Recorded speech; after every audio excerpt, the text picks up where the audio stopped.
Se escucha perfectamente. Es que siempre me da la sensación de que llevo las gafas llenas de mierda.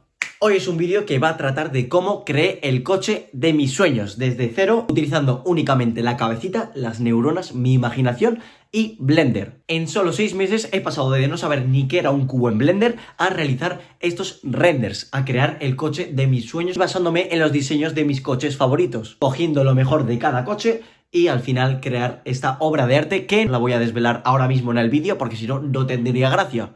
Va a ser un conjunto de vídeos en el que poco a poco vais a ir descubriendo cuál es el diseño final de mi coche perfecto. Empezamos ya con el vídeo. La mantita esa, que es verdad que no está muy bien puesta porque entre que no tengo el PC de Elon Musk y que tampoco tengo los conocimientos profesionales para hacerlo bien, pues esto es lo que me ha salido, no está nada mal. La idea principal que tenía en la cabeza era hacer lo más parecido a un Fórmula 1, al Aston Martin de Fernando Alonso, pero legal para la calle.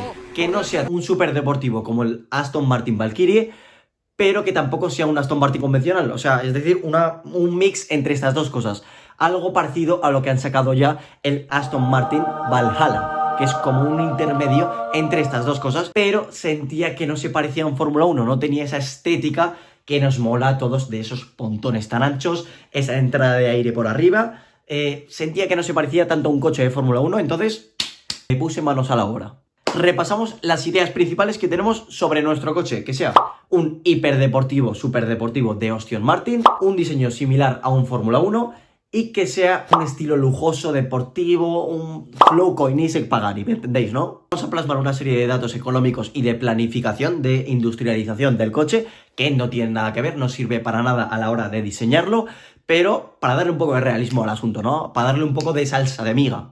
Buscábamos un estilo lujoso que se pareciese a marcas impresionantes como Pagani o Koenigsegg, pero que tampoco nuestro coche valga una millonada. Más o menos que esté por debajo de 1 millón de euros, 800.000 euros, 500.000 euros yo creo que estaría bastante bien. 800.000, casi nada, nada. Lo que te sobra del pan, pues eso y un poquito más te podrías comprar este coche. Y en cuanto a la producción, he cogido algunos ejemplos para hacernos una idea de cuál sería el número de unidades que podríamos producir. Es verdad que si vamos a estos niveles de coche, por encima de los 100.000 euros, el ritmo de producción lo va a marcar el encargo, el número de unidades encargadas que tengamos, porque esto nos va a ser una producción en masa. Estaba pensando, que me cargo el setup, estaba pensando en torno a las 10.000, 15.000 unidades, que son más o menos las que ha vendido el Aventador en 10 años, o por ejemplo el SF90 creo que está en torno a las 5.000 unidades vendidas, entonces yo creo que entre 5.000 y 15.000 serían unas buenas unidades para vender. Repito, por debajo de 1 millón de euros, 500.000, 800.000, se nos está flipando la olla, pero oye, es que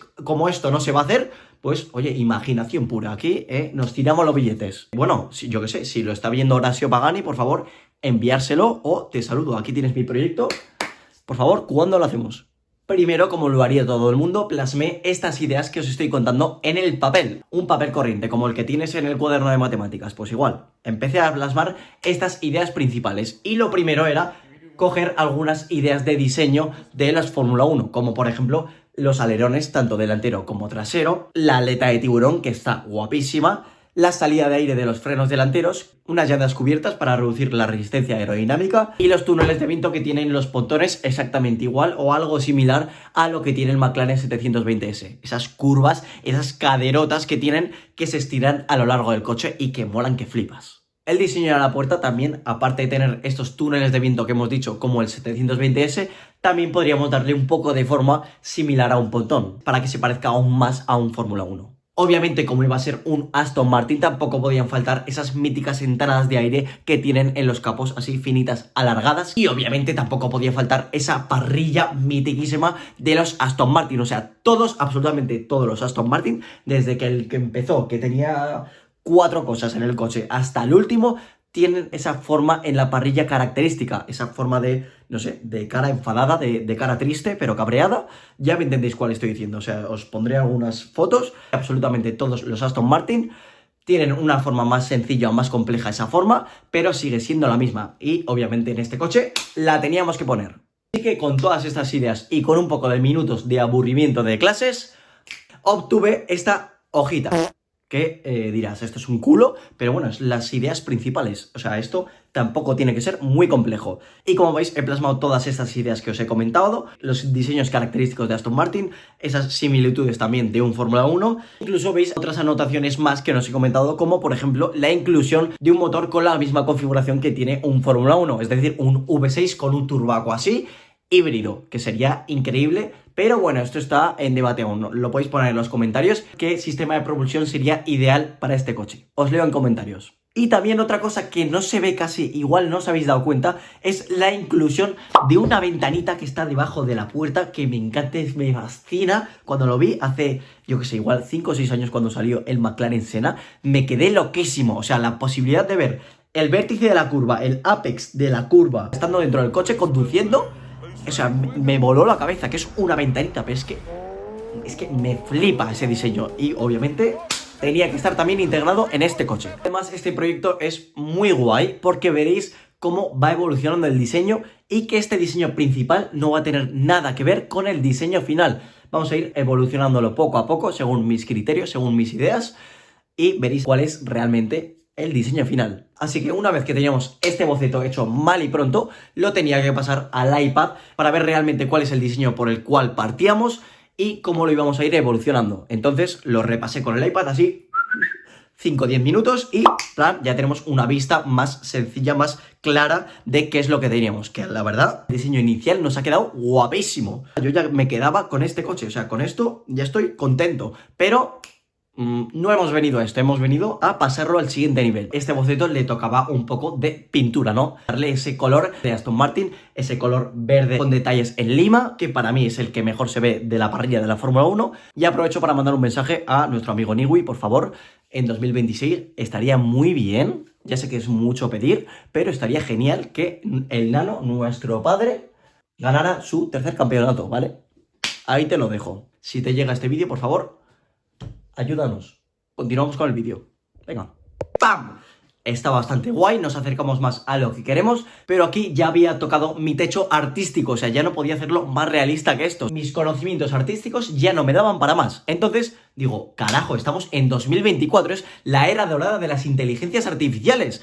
Entonces dije, coño, vamos a buscar una inteligencia artificial que a través de estos bocetos nos haga una especie de renderizado, como si estuviésemos en Blender, pero en 5 minutos, así, instantáneo. Entonces encontré la inteligencia artificial llamada VidComp, que a través de nuestros bocetos, eso sí, sin pintar, los que hemos hecho inicialmente, se lo tenemos que enviar a la IA VidComp para ver qué resultado obtenemos a través de un simple boceto. Pero antes os voy a explicar cómo funciona más o menos de una forma muy simple. VidComp es una inteligencia artificial que se dedica exclusivamente a rediseñar, a transformar tu boceto en realidad, a un render. Hacerlo muchísimo más realista. Eso sí, como os he dicho, tienes que plasmar tu render hecho a boli o a dibujo, pero sin pintar. Y dirás, bueno, pero si es que tengo DALL-E, tengo la de Microsoft. No, porque esas les das este boceto y te dan una basura. O sea, te transforman ese boceto en un perro. De hecho, mira, os voy a hacer una cosa. Ahora mismo es que se me ha ocurrido. Vamos a enviar a VidComp y se lo voy a plasmar a DALL-E y a Microsoft para que veáis la basura, la mierda que hacen. Os pongo aquí los resultados, ¿ya? Continuamos. Enviamos este dibujo, este boceto a VidComp y nos sale esta cosa, que bueno, no está nada mal, es un poco mierder, pero veréis que no estamos explotando al máximo las capacidades de esta inteligencia artificial, porque había que plasmar estos bocetos, pero en vistas, es decir, hacer el alzado, la planta y el perfil, lo que haces en dibujo técnico. Y decir que esta inteligencia artificial, VidComp, es completamente gratuita, o sea, tienes que pagar 0 leretes. Y decir también que la descubrí gracias a un diseñador aragonés, creo que es aragonés, yo también, yo soy de Zaragoza, que es Desiver, que os pondré también el canal en su descripción, porque he visto muchos vídeos suyos y me encantó, la verdad. Cogí el iPad de mi compadre, de mi hermano, abrí Procreate, que es la herramienta que estoy utilizando para dibujar, empecé a hacer las vistas principales, el alzado, la planta y perfil, que aquí es donde empiezan las variaciones de nuestro diseño principal. Tenemos la parte frontal, la parte trasera y la parte lateral, que como veis os iré poniendo vídeos e imágenes para ver la evolución de este dibujo, hasta llegar a estas 3 vistas finales. La parte delantera es más o menos igual, no iba a cambiar mucho, pero la parte lateral y la parte trasera, sobre todo la parte trasera, me costó muchísimo diseñar porque no tenía una idea del dibujo principal. El dibujo principal era una foto a 3/4 partes, pero la trasera, o sea, no tenía absolutamente ni idea de cómo hacerla y por eso veis esos cambios todo el rato de diseños.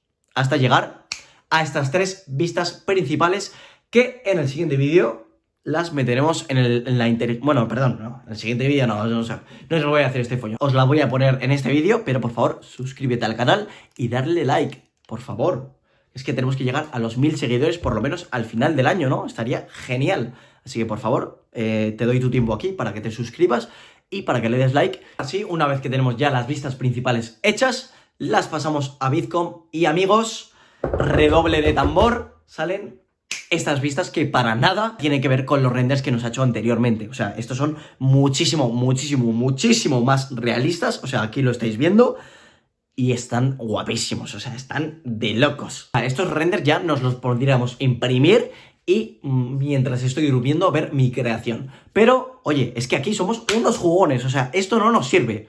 El siguiente nivel sería plasmarlo, todas estas ideas, a render. Es decir, hacer un modelo en 3D de nuestro diseño, que es aún más complejo porque yo no tenía absolutamente ni idea de cómo poner un cubo en Blender y llegar a hacer lo que os he enseñado al principio del vídeo. Esas fotos que os he enseñado al principio son renders de Blender. De momento, lo que hemos sacado no está nada mal.